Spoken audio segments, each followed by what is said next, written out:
गतिविधियों से अवगत कराने के लिए उपस्थित हुआ हूं। जैसा कि आपको ज्ञात है, हमारे माननीय प्रधानमंत्री श्री नरेंद्र मोदी जी ने हाल ही में लद्दाख का दौरा कर हमारे बहादुर जवानों से मुलाकात की थी। उन्हें यह संदेश भी दिया था कि समस्त देशवासी अपने वीर जवानों के साथ खड़े हैं। अध्यक्ष महोदय, मैंने भी लद्दाख जाकर अपने सूरवीरों के साथ कुछ समय बिताया है और मैं आपको यह बताना चाहता हूं कि मैंने उनके अदम्य साहस, शौर्य और पराक्रम को महसूस भी किया है। आप जानते हैं कि कर्नल संतोष बाबू और उनके 19 वीर साथियों ने अपनी मातृभूमि की रक्षा करते हुए अपना सर्वोच्च बलिदान दिया है। अध्यक्ष महोदय, कल ही सदन ने 2 मिनट मौन रखकर उन्हें अपनी श्रद्धांजलि अर्पित की है। सबसे पहले मैं संक्षेप में चाइना के साथ हमारे बाउंड्री इश्यूज के बारे में बताना चाहता हूं। जैसा कि सदन इस बात से अवगत है कि भारत एवं चीन की सीमा का प्रश्न अभी तक अनरिजॉल्व है। भारत और चाइना की बाउंड्री का कस्टमरी और ट्रेडिशनल अलाइनमेंट चाइना नहीं मानता है। हम यह मानते हैं कि यह अलाइनमेंट वेल एस्टेब्लिश्ड भौगोलिक सिद्धांतों पर आधारित है, जिसकी पुष्टि न केवल ट्रीटी और एग्रीमेंट द्वारा बल्कि हिस्टोरिक यूजेस के प्रैक्टिसेस द्वारा भी हुई है। इससे दोनों देश सदियों से अवगत हैं, जबकि चाइना यह मानता है कि बाउंड्री अभी भी औपचारिक रूप से निर्धारित नहीं है। साथ ही चाइना यह भी मानता है कि हिस्टोरिकल ज्यूरिडिक्शन के आधार पर जो ट्रेडिशनल कस्टमरी लाइन है, उसके बारे में दोनों देशों की एक अलग अलग व्याख्या है। दोनों देश 1950 या 1960 के दशक में इस पर बातचीत कर रहे थे, परंतु इस पर म्यूचुअली एक्सेप्टेबल समाधान नहीं निकल पाया। जैसा कि यह सदन अच्छी तरह अवगत है कि चाइना भारत की लगभग 38,000 स्क्वायर किलोमीटर भूमि का अनधिकृत कब्जा लद्दाख में किए हुए है। इसके अलावा 1963 में एक तथाकथित बाउंड्री एग्रीमेंट के तहत पाकिस्तान ने पीओके की 5,180 स्क्वायर किलोमीटर भारतीय जमीन अवैध रूप से चाइना को सौंप दी है।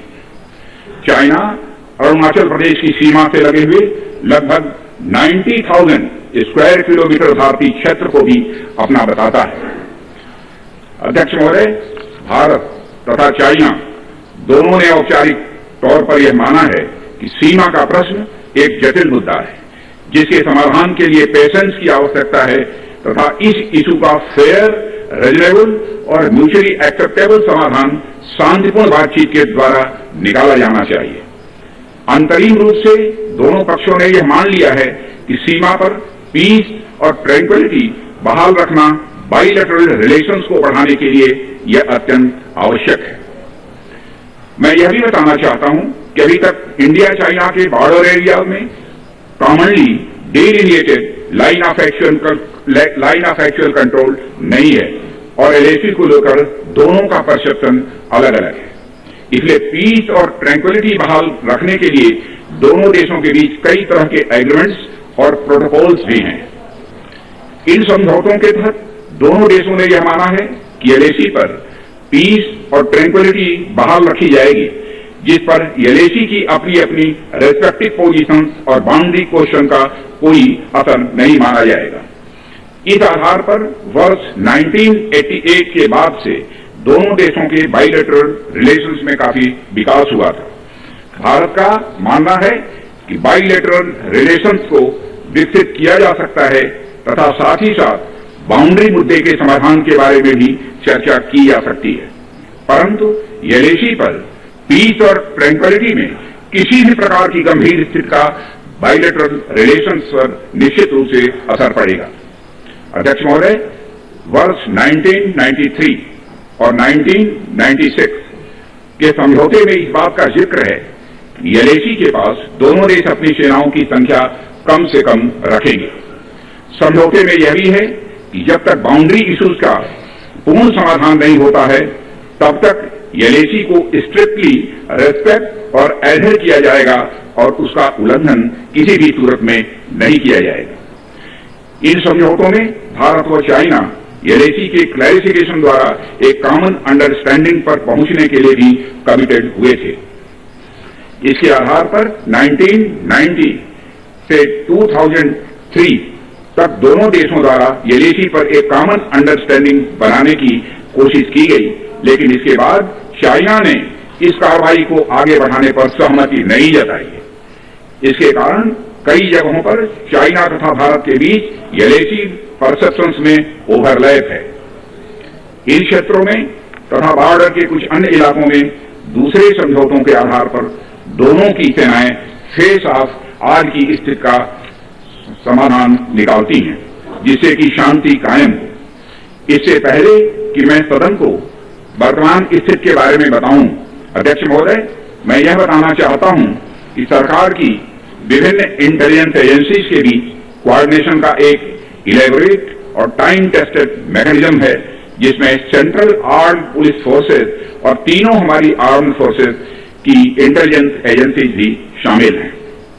टेक्निकल और ह्यूमन इंटेलिजेंस को लगातार कोऑर्डिनेटेड तरीके से इकट्ठा किया जाता है तथा आर्म फोर्सेज से उनके डिसीजन मेकिंग के लिए भी शेयर किया जाता है। अध्यक्ष महोदय, अब मैं सदन को इस साल की उत्पन्न परिस्थितियों से अवगत कराना चाहता हूं। अप्रैल माह से ईस्टर्न लद्दाख की सीमा पर चाइना की सेनाओं की संख्या तथा उनके आर्मामेंट्स में काफी वृद्धि देखी गई है। मई महीने के प्रारंभ में चाइना ने गलवान घाटी क्षेत्र में हमारी ट्रूप्स के नॉर्मल ट्रेडिशनल पेट्रोलिंग पैटर्न में व्यवधान शुरू किया, जिसके कारण फेस ऑफ की स्थिति उत्पन्न हुई। ग्राउंड कमांडर्स द्वारा इस समस्या को सुलझाने के लिए विभिन्न समझौतों तथा प्रोटोकॉल के तहत वार्ता की जा रही थी। इसी बीच मई महीने के मध्य में चाइना द्वारा वेस्टर्न सेक्टर में कई स्थानों पर एलएसी पर ट्रांसग्रेशन करने की कोशिश की गई। इसमें कोंगकाला, गोगरा एंड पेंगोंग लेक का नॉर्थ बैंक शामिल है। इन कोशिशों को हमारी सेनाओं ने समय पर देख लिया तथा उसके लिए आवश्यक जवाबी कार्रवाई भी की है। अध्यक्ष महोदय, हमने चाइना को डिप्लोमेटिक तथा मिलिट्री चैनल के माध्यम से यह अवगत करा दिया कि इस प्रकार की गतिविधियां स्टेटस को यूनिलेटरली बदलने का प्रयास है और यह भी साफ कर दिया गया कि ये प्रयास हमें किसी भी सूरत में मंजूर नहीं है। अध्यक्ष महोदय, एलएसी के ऊपर फ्रिक्शन बढ़ता हुआ देखकर दोनों तरफ के सैन्य कमांडरों ने 6 जून 2020 को मीटिंग की तथा इस बात पर सहमत बनी कि रेसिप्रोकल एक्शंस के द्वारा डिसएंगेजमेंट किया जाए। दोनों पक्ष इस बात पर भी सहमत हुए कि एलएसी को माना जाएगा तथा कोई ऐसी कार्रवाई नहीं की जाएगी जिससे स्टेटस को बदले। किंतु इस सहमति के वायलेशन में चीन द्वारा एक वायलेंट फेस ऑफ की स्थिति 15 जून को गलवान में क्रिएट की गई। हमारे बहादुर सिपाहियों ने, हमारे बहादुर सेना के जवानों ने अपनी जान का बलिदान दिया और साथ ही चीनी पक्ष को भी भारी क्षति पहुंचाई है अध्यक्ष महोदय, और अपनी सीमा की सुरक्षा में वह कामयाब रहे। इस पूरी अवधि के दौरान हमारे बहादुर जवानों ने जहां संयम की जरूरत थी वहां संयम रखा तथा जहां शौर्य की जरूरत थी वहां शौर्य प्रदर्शित किया है। अध्यक्ष महोदय, मैं सदन से अध्यक्ष महोदय यह अनुरोध करता हूं कि हमारे दिलेर जवानों की वीरता एवं उनके बहादुरी की भूरी भूरी प्रशंसा की जानी चाहिए। हमारे बहादुर जवान अत्यंत मुश्किल परिस्थितियों में अपने अथक प्रयास से समस्त देशवासियों को सुरक्षित रख रहे हैं। एक ओर किसी को भी हमारी सीमा की सुरक्षा के प्रति हमारे डिटर्मिनेशन के बारे में संदेह नहीं होना चाहिए। वहीं भारत यह भी मानता है कि पड़ोसियों के साथ शांतिपूर्ण संबंधों के लिए आपसी सम्मान और आपसी सेंसिटिविटी भी आवश्यक है। चूंकि हम मौजूदा स्थिति का डायलॉग के जरिए समाधान चाहते हैं और हमने चाइनीज साइड के साथ डिप्लोमेटिक और मिलिट्री एंगेजमेंट बनाए रखा है। इन डिस्कशंस में 3 की प्रिंसिपल्स हमारी अप्रोच को तय करते हैं। फर्स्ट, दोनों पक्षों को एलएसी का सम्मान और कड़ाई से पालन करना चाहिए। सेकंड, किसी भी पक्ष को अपनी तरफ से यथास्थिति का उल्लंघन करने का प्रयास नहीं करना चाहिए। और थर्ड, दोनों पक्षों के बीच सभी समझौतों और अंडरस्टैंडिंग्स का पूर्णतया पालन होना चाहिए। चाइनीज साइड की यह पोजीशन है कि स्थिति को एक जिम्मेदार ढंग से हैंडल किया जाना चाहिए और द्विपक्षीय समझौतों एवं प्रोटोकॉल के अनुसार शांति एवं सद्भाव सुनिश्चित किया जाना चाहिए। वह भी यही कहते हैं। जबकि ये डिस्कशन चल ही रहे थे, चीन की तरफ से 29 और 30 अगस्त की रात को प्रोवोकेटिव सैनिक कार्रवाई की गई, जो पैंगोंग लेक के साउथ बैंक एरिया में स्टेटस को बदलने का प्रयास था। लेकिन एक बार फिर हमारी आर्म फोर्सेस द्वारा टाइमली और फॉर्म एक्शन के कारण उनके प्रयास विफल कर दिए।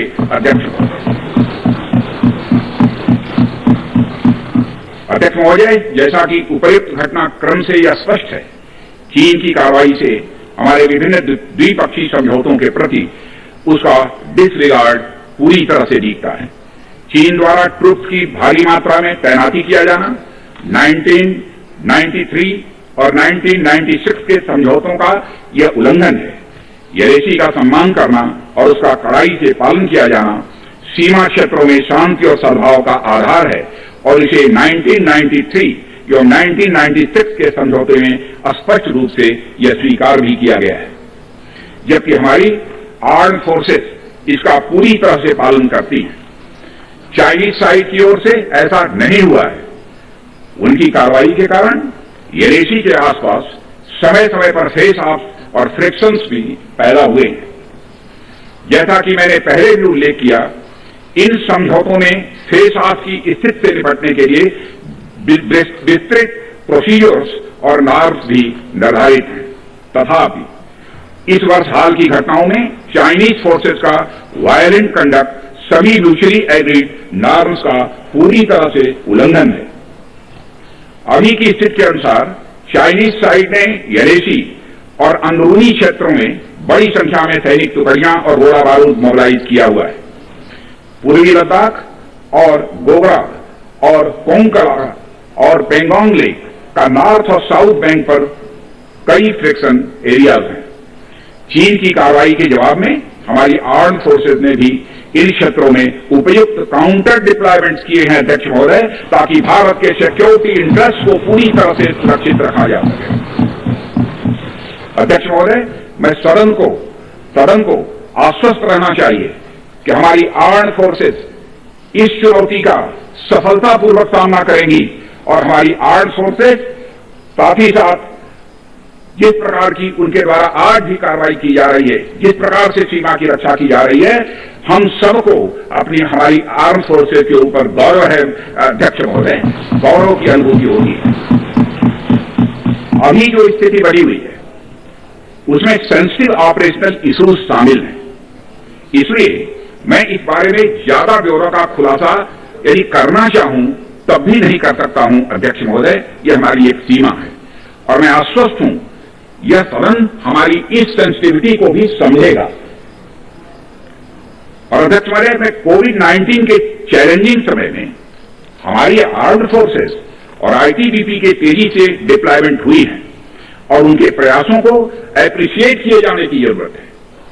और यह इसलिए भी संभव हुआ है क्योंकि सरकार ने पिछले कुछ वर्षों में बॉर्डर इंफ्रास्ट्रक्चर के विकास को काफी अहमियत दी है। सदन को जानकारी है कि पिछले कई दशकों में चीन ने बड़े पैमाने पर इंफ्रास्ट्रक्चर एक्टिविटी शुरू की है, जिनसे बॉर्डर एरिया में उनकी डिप्लॉयमेंट क्षमता भी बढ़ी है। इसके जवाब में हमारी सरकार ने भी बॉर्डर इंफ्रास्ट्रक्चर के विकास के लिए अपना काफी बजट बढ़ाया है, जो पहले से दोगुना से भी अधिक है। इसके फलस्वरूप बॉर्डर एरियाज में काफी रोड्स और ब्रिजेज भी बने हैं। इससे न केवल लोकल पॉपुलेशन को जरूरी कनेक्टिविटी मिली है, बल्कि हमारी आर्म्ड फोर्सेस को बेहतर लॉजिस्टिकल सपोर्ट भी मिला है। ओके। अध्यक्ष महोदय, इसके कारण वे बॉर्डर एरिया में अधिक अलर्ट रह सकते हैं। 1 मिनट, सेक्रेटरी जनरल ट्रांसलेशन शुरू कर दें। आ रहा है, एक बार चेक कर लो। ठीक, एक बार चेक करना है दोबारा।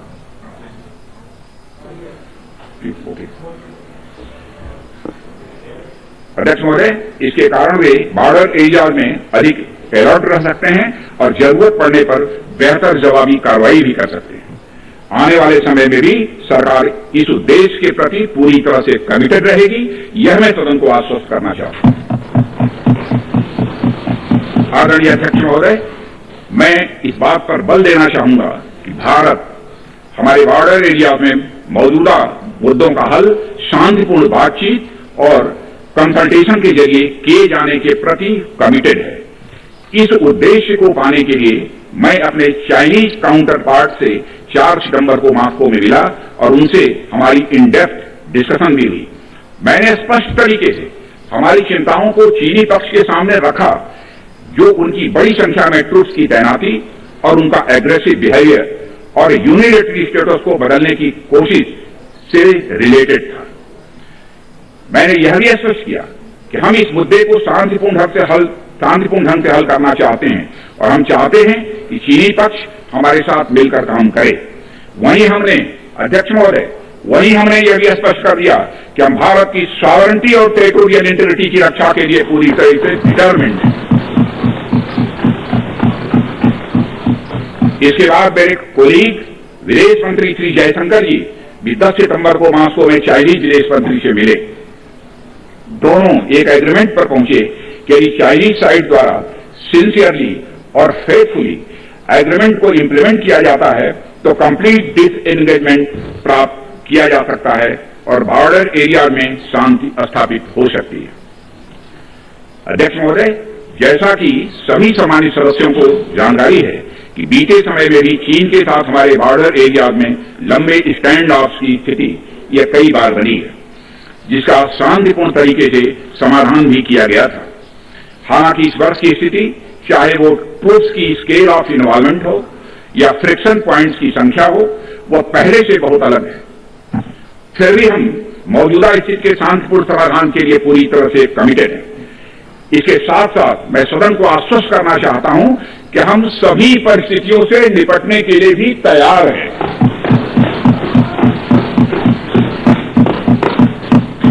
अध्यक्ष महोदय, इस सदन की एक गौरवशाली परंपरा रही है। दोहराना चाहता हूं अध्यक्ष महोदय कि सदन की गौरवशाली परंपरा रही है कि जब भी देश के समक्ष कोई बड़ी चुनौती आई है तो इस सदन ने भारतीय सेनाओं की दृढ़ता और संकल्प के प्रति पूरी अपनी एकता और भरोसा दिखाया।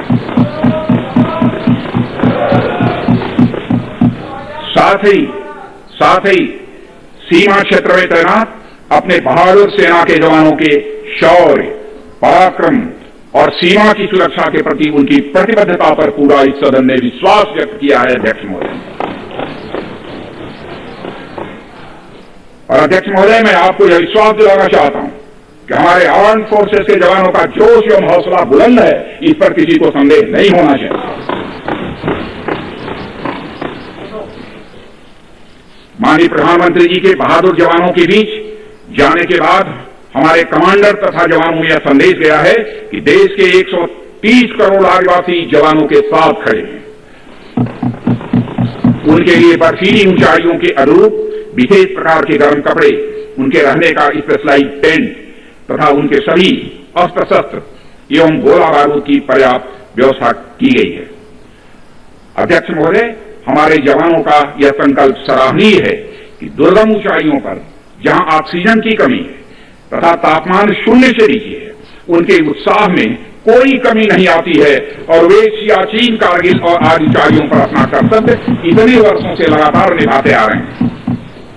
और अध्यक्ष महोदय, मुझे इस गौरवमयी सदन के साथ यह साझा करने में यह कतई संकोच नहीं है कि लद्दाख में हम एक चुनौती के दौर से गुजर रहे हैं और मैं इस सदन से आग्रह करना चाहता हूं कि हमें एक रिजोल्यूशन द्वारा पारित करना चाहिए कि हम अपने वीर जवानों के साथ कदम से कदम मिलाकर खड़े हैं। पूरा सदन अपने वीर जवानों के साथ कदम से कदम मिलाकर खड़ा है, जो कि अपनी जान की, अपनी जिंदगी की बगैर परवाह किए हुए देश की चोटियों की ऊंचाइयों पर विषम परिस्थितियों के बावजूद हमारी भारत माता की वह रक्षा करते हैं।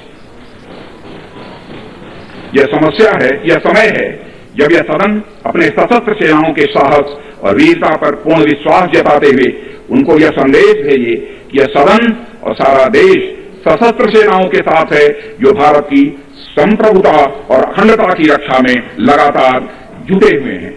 इन्हीं शब्दों के साथ अध्यक्ष महोदय, मैं अपना निवेदन समाप्त करता हूं।